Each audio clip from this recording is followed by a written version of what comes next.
আজ এত বছর পরে আবার সুবালার এমন হবে কে জানতো। তিনি বোধহয় কিছু বলতে যাচ্ছিলেন, তার আগেই ঘরের মধ্যে সুবালার তীব্র আক্রোশপূর্ণ গলা ছড়িয়ে পড়ল।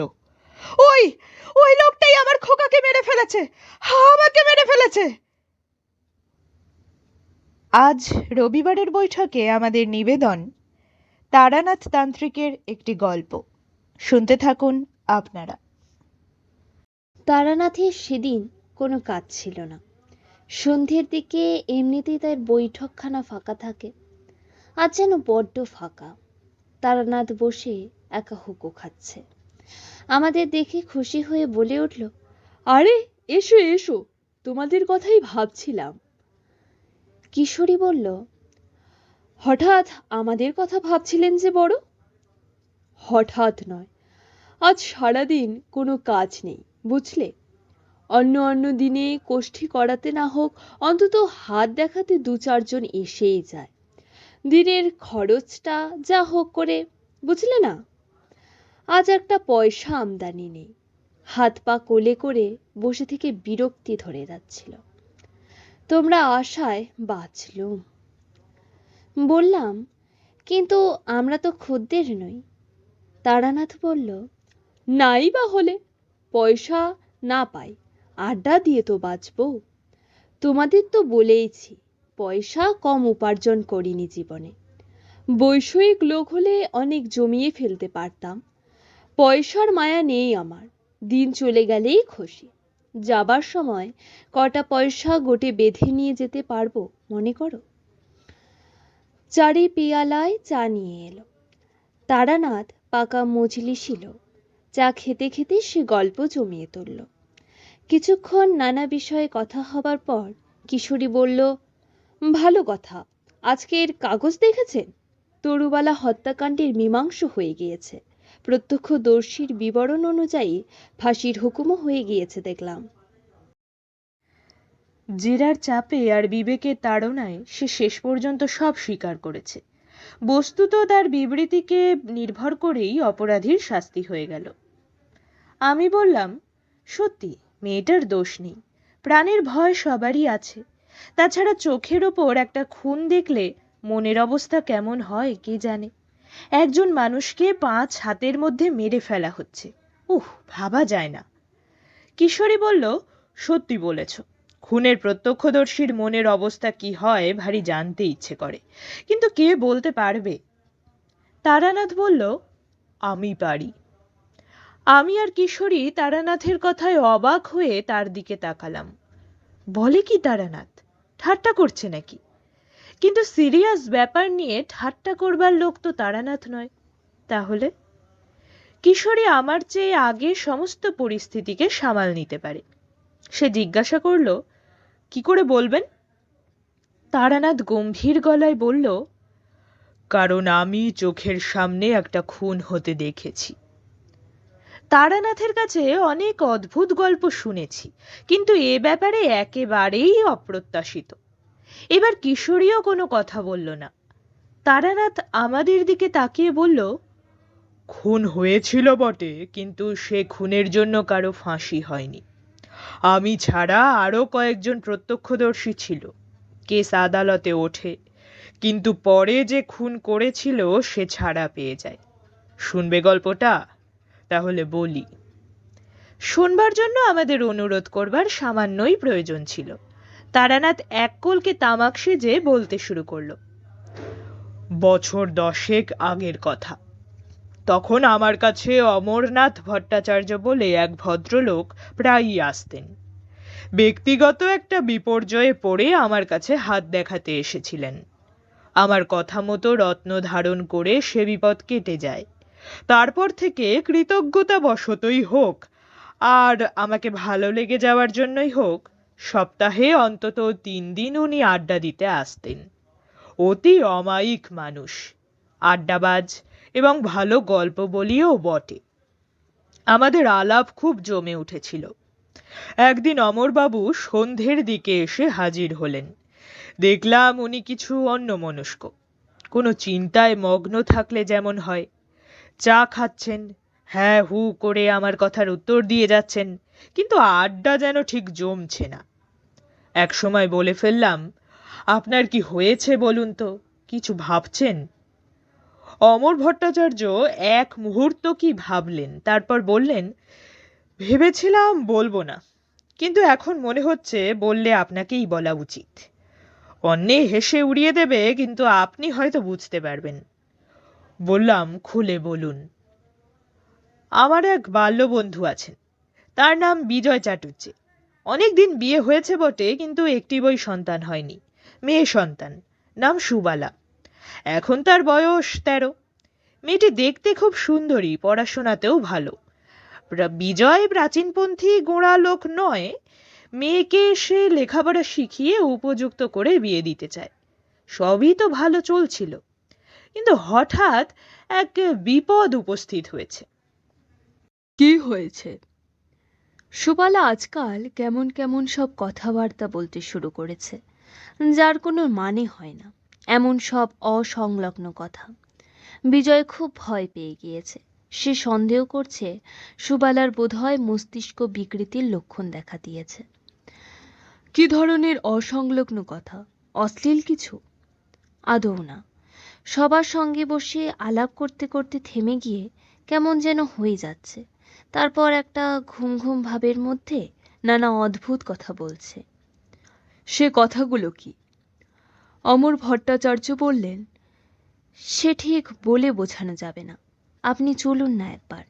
আপনি তো নানা রকম বিষয় জানেন, হয়তো আপনাকে দিয়ে বিজয়ের একটা উপকার হয়ে যাবে।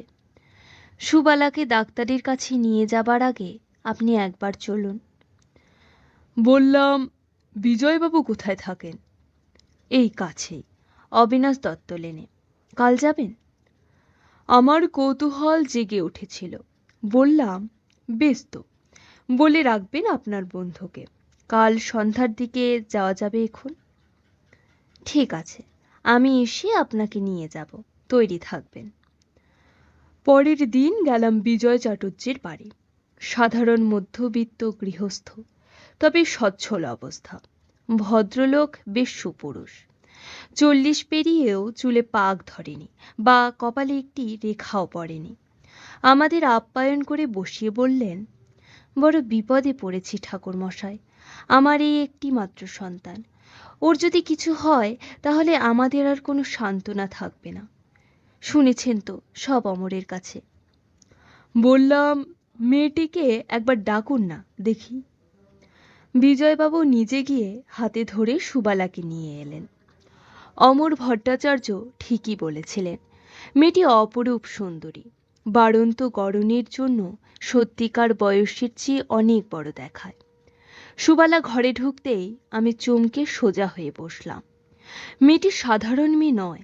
আমাদের তন্ত্রশাস্ত্রে কিছু কিছু অতি লৌকিক দেহ লক্ষণের বর্ণনা আছে, সুবালার শরীরে সেগুলি বর্তমান। আমার চমকে ওঠা বিজয়বাবু লক্ষ্য করেছিলেন, কিন্তু মেয়ের সামনে কিছু জিজ্ঞাসা করলেন না। আমি আদর করে কাছে বসিয়ে সুবালার সঙ্গে কথা বলতে লাগলাম। বেশ স্বাভাবিক মেয়ে, কোনো দিক দিয়ে কোনো ব্যতিক্রম নেই। কিন্তু পরে বিজয়বাবুকে বললাম, যান, ওকে ভিতরে দিয়ে আসুন। বিজয় চাটুর্যে বললেন, যাও তো মা, ভিতরে গিয়ে মাকে বলো খাবার পাঠাতে। সুবালা চলে যেতে আমি প্রথমে বললাম, ভয় নেই বিজয়বাবু, আপনার মেয়ের কোনো অসুখ করেনি, একটা পাগলামির পূর্বাভাস নয়। তবে আপনার মেয়ের শরীরে কয়েকটা দিব্য লক্ষণ রয়েছে। কি লক্ষণ তা আমি বলবো না, অন্যের চেয়ে আপনার মেয়ে কিছু আলাদা হবে, এ আপনি রোধ করতে পারবেন না। বিজয়বাবু অপ্রসন্ন মুখে চুপ করে রইলেন। বুঝলাম আমার ব্যাখ্যা তার ঠিক মনোপুত হয়নি। তার আমি কি করতে পারি? মেয়ের তো কোনো অসুখ নেই বা অপদেবতা ভর করেনি যে আমি মাদুলি দিয়ে কি যজ্ঞ করে সারাবার চেষ্টা করব। এমন সময় ভেতর বাড়িতে একটা হইচইয়ের শব্দ শোনা গেল, কয়েকজন মহিলার সম্মিলিত কণ্ঠস্বর। বিজয়বাবু তাড়াতাড়ি করে উঠতে উঠতে বললেন, ওই সুবালা বোধহয় আবার অমন করছে, আসুন ঠাকুরমশাই আমার সঙ্গে দেখে যান। সামান্য ইতস্তত করে তার পেছন পেছন বাড়ির ভেতর ঢুকলাম। লম্বা বারান্দা পেরিয়ে একটা ঘরের সামনে দাঁড়ালেন বিজয়বাবু। সে ঘর থেকেই গোলমাল ভেসে আসছে। দরজার কাছে দাঁড়িয়ে ভেতরে উকি দিলাম। দেয়ালে হেলান দিয়ে মাটিতে বসে আছে সুবালা। চোখ দুটো অর্ধেক বোঁজা। সেই অবস্থাতেই বিড়বিড় করে কি যেন বলছে। আমাকে দেখে ঘরের মহিলারা ঘোমটা টেনে দিলেন। বিজয়বাবুকে বললাম, ওদের একটু সরে দাঁড়াতে বলুন তো, আমি একবার আপনার মেয়ের কাছে যাব। বিজয়বাবুকে কিছু বলতে হলো না। আমার কথা শুনে মেয়েরা নিজে থেকেই ঘরের এক কোণে সরে গেলেন। আমি গিয়ে হাঁটু গেড়ে সুবালার পাশে বসে ডাকলাম, সুবালা। শুনতে পেল কিনা বোঝা গেল না। অন্তত বাহিরে তার কোনো প্রতিক্রিয়া প্রকাশ পেল না। মনে মনে ইষ্ট স্মরণ করে সুবালার গায়ে হাত বুলিয়ে দিতেই তার কথা বন্ধ হয়ে গেল। যেন সে আস্তে আস্তে ঘুমিয়ে পড়ছে। জানো তো, মধুসুন্দরী দেবী আমাকে ওই ধরনের কয়েকটি ক্ষমতা দান করেছিলেন। সুবালাও শান্ত হয়ে এলো। গভীর নিঃশ্বাস পড়তে লাগলো। আমি মৃদুস্বরে বললাম, বলো মা, কি বলছিলে বলো। সুবালা টেনে টেনে বলল, খোকা পড়ে যাচ্ছে যে, আমিও পড়ে যাচ্ছি। পেছন থেকে ঠেলে দিল, আমার কোলে খোকা। বললাম, খোকা কে? আমার খোকা। তোমার ছেলে? উত্তর নেই। মাথায় কি কষ্ট! ওহ, পাথর এসে লাগলো মাথায়। কে ধাক্কা দিল তোমাকে? আর উত্তর নেই। এবারে সত্যিই ঘুমিয়ে পড়েছে মেয়েটি। বিজয়বাবুকে বললাম, ওকে বিছানায় শুইয়ে দিন, ঘুমিয়ে পড়েছে। আর আপনি আমার সঙ্গে আসুন, কথা আছে। বাইরের ঘরে এসে বললাম, কিছু বুঝতে পারছেন? না, মানে ঠিক। আপনার মেয়ে জাতিস্বর। জাতিস্বর? হ্যাঁ। সুবালা সম্ভবত আগের জন্মের কথা মনে করতে পারে। যেসব কথাকে আপনারা অসংলগ্ন বলে মনে করছেন, তা আসলে ওর আগের জন্মে ঘটে যাওয়া ঘটনা। এই কারণেই ওর শরীরে নানা দিব্য লক্ষণ রয়েছে। জাতিস্বর হওয়া আত্মার খুব উঁচু অবস্থার পরিচয়। বিজয়বাবু বললেন, তাহলে এখন আমাদের কি করা কর্তব্য? কিছুই নয়, এ ভাব আপনিই কেটে যাবে। আমি আরও একটি জাতিস্বর মেয়েকে দেখেছিলাম। বয়স বাড়তে শুরু করার সঙ্গে সঙ্গে জন্মান্তরের স্মৃতি কমে আসতে থাকে। সুবালার কতদিন এরকম হয়েছে? বিজয়বাবু একটু ভেবে বললেন, তা প্রায় বছরখানেক হবে। তাহলে তো অনেক বেশি বয়সে শুরু হয়েছে বলতে হবে। জন্মান্তরের স্মৃতি সাধারণত ৫-৬ বছর বয়সে জেগে ওঠে। এই বয়সে মিলিয়ে আসতে থাকে। যাক, কিছু না করে শুধু দেখে যান, সুবালা আপনিই সেরে যাবে। সেদিন ফিরে চলে এলাম। তারপর বছর কয়েক ধরে মাঝে মাঝে বিজয় চাটুর্যের বাড়ি গিয়েছি। কখনো বা উনি আর অমরনাথ আমার কাছে এসে সুবালার খবর দিয়েছেন। মোটের ওপর বলতে গেলে ২ বছরে আমরা সুবালার গত জন্মে কি ঘটেছিল সে সম্বন্ধে একটা ধারণা করতে পারলাম। বিভিন্ন সময়ে আচ্ছন্ন অবস্থায় সুবালা যা বলেছিল তার উপরে নির্ভর করেই আমরা কিছু জোড়াতালি দিয়ে সমস্ত ব্যাপারটা আন্দাজ করেছিলাম। কিন্তু আমাদের আন্দাজ যদি সত্য হয়ে থাকে কেন? নিশ্চয়ই সত্য, কারণ পরে যা ঘটেছিল তাতে আর কোনো সন্দেহ থাকার কথাই নয়। তাহলে সে বড় মর্মন্তুদ ঘটনা। কিশোরী বলল, আপনারা কি আন্দাজ করেছিলেন? তারানাথ বলল, সুবালা এই ঘোর লাগা অবস্থায় প্রায়ই বলতো সে তার ছেলেকে নিয়ে যেন কোনো উঁচু জায়গা থেকে পড়ে যাচ্ছে, মাথায় আঘাত পাওয়ার কথা বলতো। একদিন ও টান করে চুল বেঁধে এসেছে। দেখলাম বাদিকের কপালে একটা লম্বা দাগ, পুরনো ক্ষত শুকিয়ে এলেও যেমন দাগ শুকিয়ে যায় তেমনি। বিজয়বাবুকে বলতে তিনি বললেন ওটা সুবালার জন্মদাগ। বললাম, খেয়াল করেছেন কি, সুবালা আচ্ছন্ন অবস্থায় মাথার যেখানে আঘাত লাগার কথা বলে, এই দাগটাও ঠিক সেখানেই। বিজয়বাবু বললেন, তাও কি হয়, গত জন্মের আঘাতের দাগ এ জন্মে ফুটে ওঠে? বললাম, জানি না, তবে পৃথিবীতে অনেক কিছু যে সম্ভব সে তো দেখতেই পাচ্ছেন। গত জন্মে একটি শিশু সন্তান নিয়ে বিধবা হয়, পরে কে বা কারা কোনো উঁচু স্থান থেকে, সম্ভবত কোনো টিলার ওপর থেকে সন্তান সহ সুবালাকে ঠেলে ফেলে দিয়ে হত্যা করে। কিন্তু কেন হত্যা করে এবং হত্যাকারীর নাম কি, এসব খবর আমরা কিছুতেই জানতে পারিনি। এখানে এসেই সুবালার কথা আটকে যেত। মনের উপর চাপ পড়লে ক্ষতি হতে পারে ভেবে আমিও জোর করিনি কখনো। এখানে একটা কথা বলে রাখি, এই ঘটনায় আমি বুঝতে পেরেছিলাম মাতৃস্নেহ কি জিনিস। সন্তানের প্রতি মায়ের টান বিশ্বের একটা বড় শক্তি। সুবালা মাত্র 13 বছরের কিশোরী, এজন্য এখনো সে মা হয়নি। কিন্তু আধো অজ্ঞান অবস্থায় যখন সে বলতো, খোকা পড়ে যাচ্ছে, খোকাকে বাঁচাও, তখন তার মুখে যে ব্যাকুলতা ফুটে উঠত, তা মাতৃহৃদয়ের গভীর অভিব্যক্তি ছাড়া হয় না। গত জন্মের হারানো ছেলের প্রতি এই আরতি একটু কমে এলো। এইভাবে আরও বছর 2 কেটে যাওয়ার পর আস্তে আস্তে সুবালা অনেকটা স্বাভাবিক হয়ে এলো। এখন তার বয়স হলো 17। একদিন বিকেলে অমরবাবু এসে বললেন, একটা ভালো খবর আছে, বেশ বড় রকমের ভোজ আসন্ন। বললাম, কি ব্যাপার, গৃহিণী পুত্রমুখ দর্শন করবেন নাকি? দূর, আপনার যেমন সব কথা এই বয়সে। যাকে কথা হচ্ছে এই, আমাদের বিজয় চাটুর্যের মেয়ের বিয়ে বোধহয় লাগলো। কার? সুবালার? হ্যাঁ, আগামী পরশু পাত্রের বাবা দেখতে আসছেন জব্বলপুর থেকে। প্রবাসী বাঙালি, পাত্রও সেখানেই ব্যবসা করে। বিরাট অবস্থা। মেয়ে সুন্দরী শুনে দেখতে আসছে। নইলে বিজয়ের যা আর্থিক সঙ্গতি, এরকম ঘরে তারা ছেলের বিয়ে দেবার ব্যবস্থা করতো না। আপনিও আসুন না ওদিন, বিজয় আমাকে বলেছিল আপনাকে নিয়ে যেতে। একটা শুভ দিন, আপনার মতো সৎ ব্রাহ্মণ উপস্থিত থাকলে সুবালার মঙ্গল হবে। মেয়ে দেখার দিন বিজয় চাটুর্যের বাড়ি গেলাম অমরের সঙ্গে। এসব সামাজিক উৎসব আমার ভালোই লাগে। তারপর মেয়ে দেখানোর ব্যাপার, ভালো খাওয়া দাওয়ার ব্যবস্থা থাকবে নিশ্চয়ই। আমি ভোজন রসিক চিরদিনই।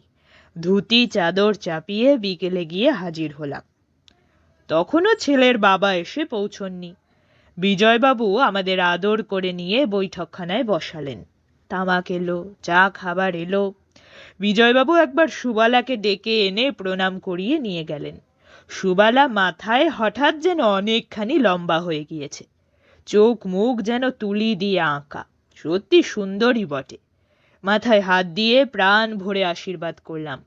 সুখী হও মা। জীবনে এমন ব্যর্থ আশীর্বাদ আর করিনি। বিজয় চাটুর্যে বললেন, ঠাকুরমশাই কিন্তু আজ রাত্রিরে এখানেই খেয়ে যাবেন। মাংস চলে তো? খুব চলে। আমি ঘণ্টা নাড়া পুরুত বামুন নই। সবারই মন বেশ ভালো। বিজয়বাবুর মনের আনন্দ কিছুটা বাইরে বেরিয়ে আসছে। কেনই বা হবে না? বড়লোকের ঘরে মেয়ে বিয়ে দিতে চলেছেন। বিয়ে প্রায় ঠিকই বলতে গেলে। পাত্রের কেয়া আত্মীয় মেয়ে দেখে গিয়ে ওখানে দারুণ প্রশংসা করেছেন। আজ বাবা দেখে গেলেই পাকাপাকি হয়ে যায়। সন্ধে ঠিক 7টার দরজায় কড়া নেড়ে উঠল। বিজয় ব্যস্ত হয়ে বেরিয়ে গিয়ে একটু পরেই এক দোহারা চেহারার সুপুরুষ প্রৌঢ় ভদ্রলোককে নিয়ে ঘরে ঢুকলেন। আলাপ করিয়ে দিয়ে বিজয়বাবু বললেন, ইনি হচ্ছেন সনাতন মুখোপাধ্যায়, পাত্রের বাবা। আমরা নমস্কার করলাম। সনাতনবাবু আমাকে প্রণাম করার ধার দিয়েও গেলেন না। অর্থ থাকলেও অনেক ধনী ব্যক্তির ব্যবহারে একটা নম্রতা থাকে। ইনি সে দলের নন, বেশ জবরদস্ত লোক। আমাদের নমস্কারের উত্তরে একটা দায়সারা প্রতি নমস্কার করেই তাড়া দিয়ে বললেন, চাটুর্যে মশাই, মেয়েকে আনুন। আমার হাতে বেশি সময় নেই, এখনই আবার উঠতে হবে। কলকাতায় এসেছিলাম ব্যবসার একটা জরুরি কাজে, ভাবলাম এলাম যখন একবার দেখেই যাই। নইলে এমনিতে তো আর বড় একটা আশা হয়ে ওঠে না। এমন দু চারটি কথায় ভদ্রলোক বেশ স্পষ্ট করে বুঝিয়ে দিলেন তাঁর আর বিজয়বাবুর মধ্যে অবস্থার বিস্তর প্রভেদ। বুঝিয়ে দিলেন যে তিনি নেহাত ব্যবসার কাজে আসতে হয়েছিল বলেই দয়া করে মেয়ে দেখে যাচ্ছেন। বুঝলাম বিয়ে হয়তো হবে, কিন্তু কুটুম্বের দিক দিয়ে বিজয়বাবুর বিশেষ সুখ হবে না। কিন্তু কন্যা দায়গ্রস্ত পিতার অত সম্মান জ্ঞান থাকলে চলে না। বিজয়বাবু তাড়াতাড়ি করে ভেতরে গেলেন মেয়েকে আনবার কথা বলতে। আমরা মুখ নিচু করে নীরবে বসে রইলাম। একজন লোক আছে যাদের সামনে কিছুতেই আড্ডা জমানো যায় না। সনাতন মুখোপাধ্যায় সেই রকম লোক। একটু বাদেই ভেতর থেকে খাবার এলো, মেয়েদের নিজের হাতে তৈরি খাবার। সনাতন বাবু সেসব স্পর্শও করলেন না, কেবল চা খেলেন 1 কাপ, আর অনর্গল মেয়ে দেখানোর জন্য তাড়া দিতে লাগলেন। বিজয়বাবু মুক্তকচ্ছ হয়ে বারবার সে তাড়া বাড়ির ভেতরে পৌঁছে দিয়ে আসতে লাগলেন। বস্তুত এমন অভব্য মানুষ খুব কমই দেখেছি।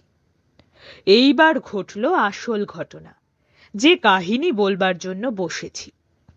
একটু বাদেই যে একটা বিরাট কিছু ঘটতে চলেছে তা আমরা ঘুণাক্ষরেও জানতে পারিনি।